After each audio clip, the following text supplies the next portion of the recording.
என்னுடைய பிள்ளைகளே, ஆண்டவர் இயேசுவின் விலையேறப்பெற்ற நாமத்தினாலே வாழ்த்துக்களை தெரிவிக்கிறோம். இந்த நாள் உங்களுக்கு மிகுந்த ஆசீர்வாதமாய் இருப்பதாக. ஒரு அருமையான வேத பகுதியை நான் வாசிக்கிறேன். ஏசாயா தீர்க்கதரிசன புத்தகம் 45ஆம் அதிகாரம் 15வது வசனத்திலே, இஸ்ரவேலின் தேவனும் இரட்சகருமாகிய நீர் மெய்யாகவே உம்மை மறைத்து கொண்டிருக்கிற தேவனாயிருக்கிறீர். ஆண்டவர் மறைத்து கொண்டிருக்கிற தேவன். ஆபிரகாம், ஈசாக்கு, யாக்கோபு என்பவர்களோடு கூட ஆண்டவர் தொடர்ந்து வாக்குத்தத்தங்களை கொடுத்து அருமையாய் நடத்தி கொண்டு போவார், கூடவே இருப்பார். ஆதியாகமம் 18:18 வாசிக்கிறோம், நான் செய்ய போகிறதை ஆபிரகாமுக்கு மறைப்பேனோ என்று சொல்லி அருமையாய் நடத்துவார். ஆனால் யோசேப்புக்கு சொப்பனத்தை தவிர வேறு எந்த காரியத்தையும் பேசவும் மாட்டார். எல்லாம் எதிர்மறையாகவே இருக்கும். இந்த பரிசுத்தவான்கள் எல்லோரோடும் கூட ஆண்டவர் கூடவே இருக்கிறார். ஆனால் மறைந்திருந்து கிரியை செய்கிறார்.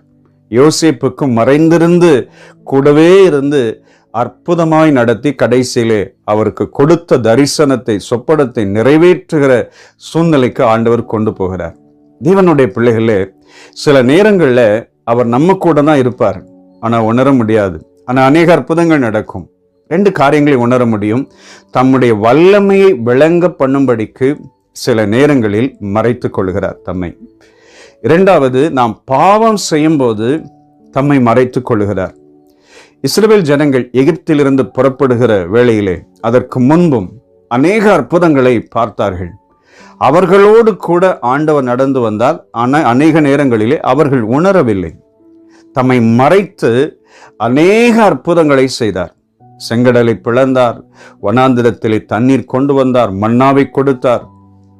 ஏராளமான அற்புதங்களை அவர் செய்து கொண்டு வந்தார். ஆனால் தம்மை மறைத்து கொண்டு மிகப்பெரிய அற்புதங்களின் வழியாய் ஆண்டவர் நடத்தினார். அநேக நேரங்களில் இதே போல நம்ம கூட தான் இருந்து ஆண்டவர் அற்புதம் செய்வார். நாம சொல்லுவோம், எனக்கு என் கூட ஆண்டவர் இல்லை, என்னை கைவிட்டுட்டார், மறந்துட்டாருன்னு சொல்லுவோம்.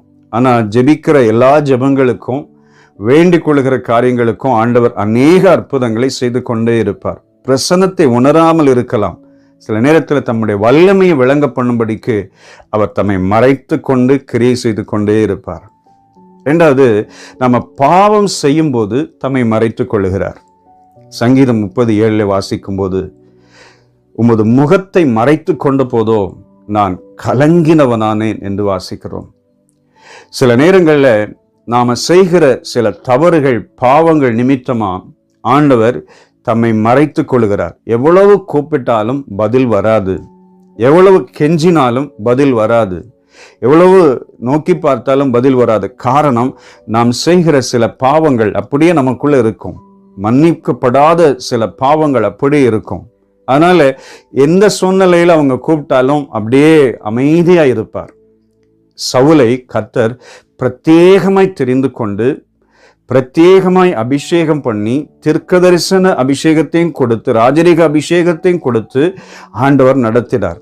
கர்த்தருக்கு கீழ்ப்படியாத போது கடைசி நாட்களிலே சவுல் எவ்வளவு கெஞ்சியும் கூப்பாடு போட்டும் கூப்பிட்டும் ஒரு பதிலும் வரவே இல்லை. அவன் குறி சொல்லுகிற ஆவியினிடத்திலே போய் குறி கேட்கிற நிலைமைக்கு கடந்து போய்விட்டார். தேவன் தம்முடைய முகத்தை மறைத்து கொண்டார். தேவ பிள்ளைகளே, இந்த காலம் கடைசி காலம்.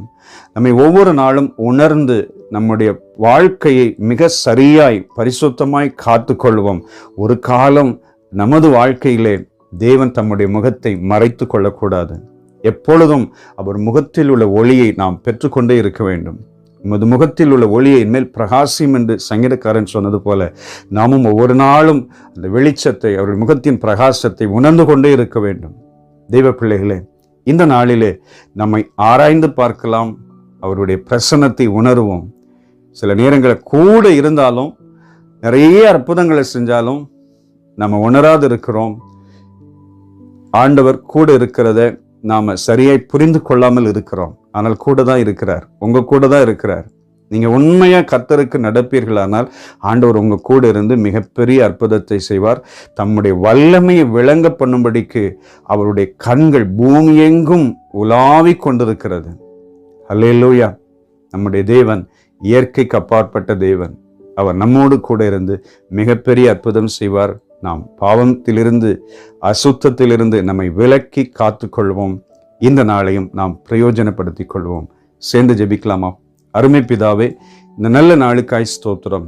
நாங்கள் உணர்வடைந்து தேவன் தம்முடைய முகத்தை மறைத்துக் கொள்கிற அளவிற்கு நாங்கள் கடந்து போகாமல், தேவன் தம்முடைய வல்லமையை விளங்க பண்ணுகிற அளவிற்கு நாங்கள் வாழ்க்கை அமைத்துக் கொள்ள உதவி செய்யுங்கப்பா. இயேசு இரட்சகர் நாமத்தில் வேண்டிக் கொள்கிறோம் பிதாவே. ஆமென். ஆமென். God bless you. Amen.